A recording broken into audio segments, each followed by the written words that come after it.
SAS Plus Premium Economy can sometimes be had at very attractive airfares. But is it a good value proposition? And is it worth the upgrade from economy? Today, I'm going to show you what SAS Plus is like on the A330, and we'll attempt to answer these questions. We're on the long run from Copenhagen to San Francisco to sample it properly. And because my upgrade didn't clear on the return flight, I'll be showing you a bit of the overnight experience in this product as well. Let's do it. By the way, if you're new here, I'm Gabe Leigh. You might know me from the Flight Radar 24 YouTube channel. I've started this channel as a place to put more travel, trip reports, and airline reviews, while the Flight Radar channel is more focused on behind the scenes, cockpit flights, that kind of thing. My goal is to bring you the best in travel, delivered in high quality videos. Whether you're planning a trip and doing research, or just want to come along and enjoy the ride with me, I insist on flying and traveling well, and I want to help you do the same.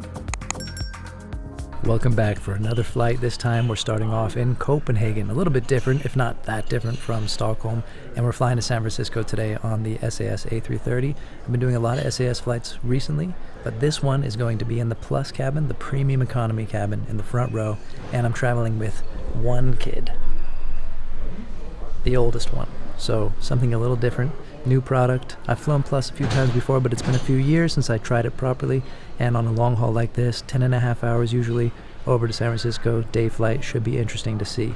I could have bid for an upgrade. It looked like it was pretty empty up in business for the two of us. Could have gotten that, but I thought, you know what, I've done business recently on the A350. The 330 is very similar.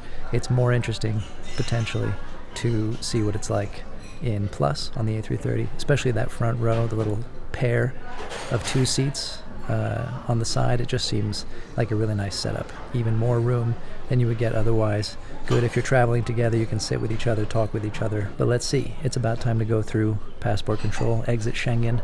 Got to get out the Swedish and the American passports. It's quite a juggle. And get on that A330.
It's a beautiful day to fly, and this wing view is just about perfect. Can someone get this poor bird a new coat of paint though? Maybe it's time to get the new livery on this one. After all, it's been 5 years since they launched it.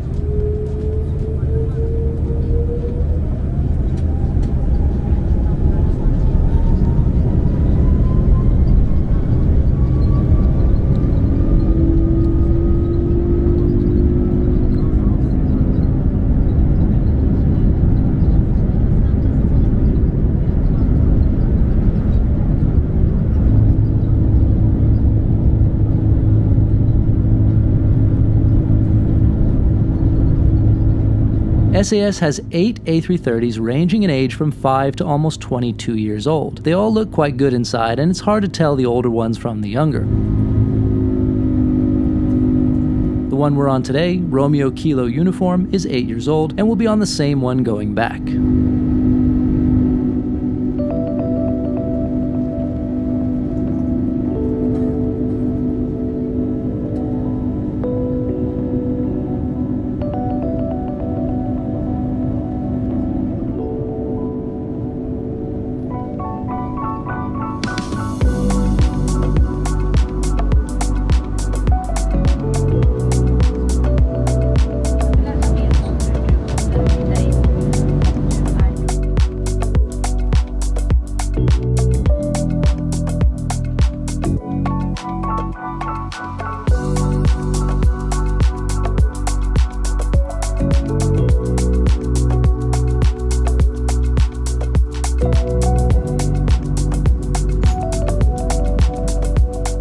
service starts after takeoff, and they make sure to let you know that it's going to be a while before any more drinks are served, so they recommend ordering extra for the meal. This is also how they do things in economy, serving drinks way before the meal service starts. And to be honest, it is not the best setup. In my experience, they take so long to actually serve the food that you end up drinking whatever you ordered long before they come back with the meal. So I don't know, would it be very difficult to bring the drinks cart through a second time alongside the food? Most airlines seem to manage this, so I'm not sure what the deal is here. It's a pretty minor thing on balance, but it strikes me as odd. I do love the new Mikkeller SAS IPA collab though. Whoops, I meant to take a photo. The food may not look that impressive, but it is pretty tasty, and there's enough. I'm reasonably happy with it. I had a fish dish, and my daughter had the chicken. Here she is with her review in her best Gen Alpha Swedish-American YouTuber accent. I'll just do it with that voice. Slay guys, okay. This cake thing, 8 out of 10. It was very sweet. And this was 6 out of 10. And this, that's chicken by the way. Yeah. 5 or 4 out of 10. And this was crispy and satisfying, so 9 out of 10. And this cheese, but I've just squished, is very satisfying but not tasty. Here, try some. The seats themselves are very comfortable, and it's a noticeable upgrade over economy in that sense. Sure, there's the extra space too, but the seat cushions themselves are just so much nicer to sit on for several hours. The footrest part of the leg rests don't really extend enough, but this is still better than no leg rest at all.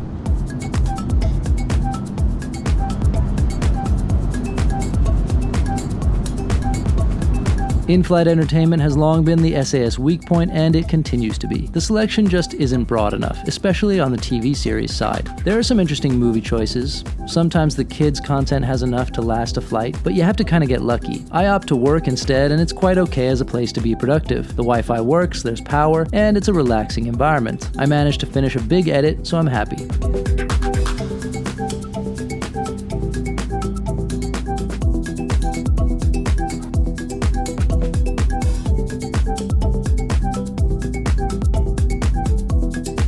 Mid-flight, the cabin crew comes around with some snacks, sandwiches, and the like. And more drinks. I'm into this teriyaki chicken wrap. Thumbs up from me. We cruise over icy Canada and while away the hours. Is it just me, or do the last few hours of a Europe West Coast flight always feel kind of endless? Leave a comment and let me know if you have the same feeling.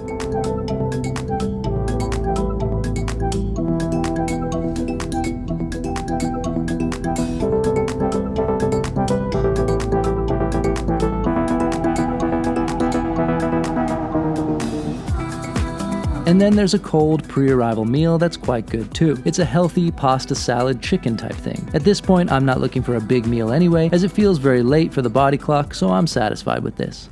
And this room in the bulkhead is just great to have, as there's no one to recline into you. These seats actually do recline quite a bit, so that can be a factor. At the aisle in row 20, you are a bit exposed, and I would normally always take the window if possible, but as a pair sharing, this works really well. Eventually, the American West is in sight, so here's our pretty descent and arrival into SFO.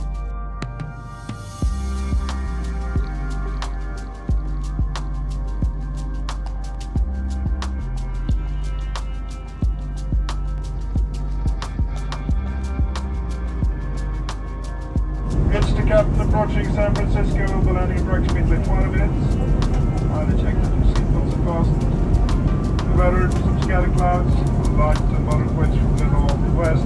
Figure temperature 90 degrees Celsius, that's ice 60 on the Fahrenheit scale. As I said, 20 minutes left toward landing now.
it was a good flight.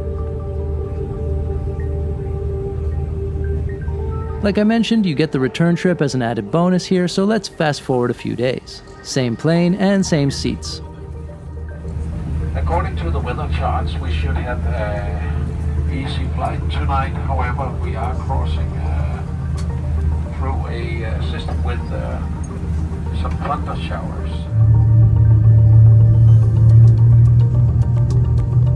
We get treated to some great plane spotting on the taxi out to the runway today. And that SFO departure, when the weather is good, it's hard to beat. Today the fog did obscure views of the Bay Area and the city itself, but hey, it was still nice.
So the big test on this flight is trying to sleep. And I hate to say it, but I can't really get good sleep in these seats. Sure, it's way better than trying to do the same in economy. I probably did manage 4 hours or so, but it was one of those where you keep waking up constantly and not very restful. It just doesn't recline quite enough to allow you to really fall asleep deeply, I think. Obviously that'll vary a lot between people, but that was my experience. However, I paid $919 round trip for this premium economy ticket. That's a price you might easily find for economy on the same route. So I felt I got a very good value here, even if it was difficult to sleep, especially because it was 2 of us traveling and the setup is really ideal for that, especially on the daytime flight. So is it good value? At these fares and even a bit higher? Definitely yes. Is it worth the extra beyond economy? Yes. For me, the comfort of the seat makes all the difference over 10 hours. On a New York flight of more like 7 hours, I might just go for economy if traveling as a pair, since that's also got the pairs of seats along the sides on the A330, but it depends how much cheaper the ticket was. In the future, I'll try very hard to be on a flight where it looks likely that the upgrade will clear, but I wouldn't hesitate to jump on this kind of fare for travel to the West Coast if it popped up again.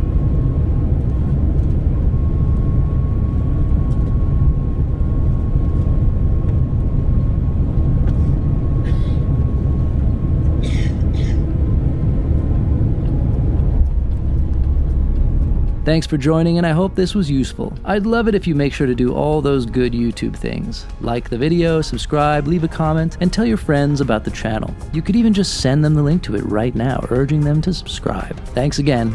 I'm Gabe Leigh.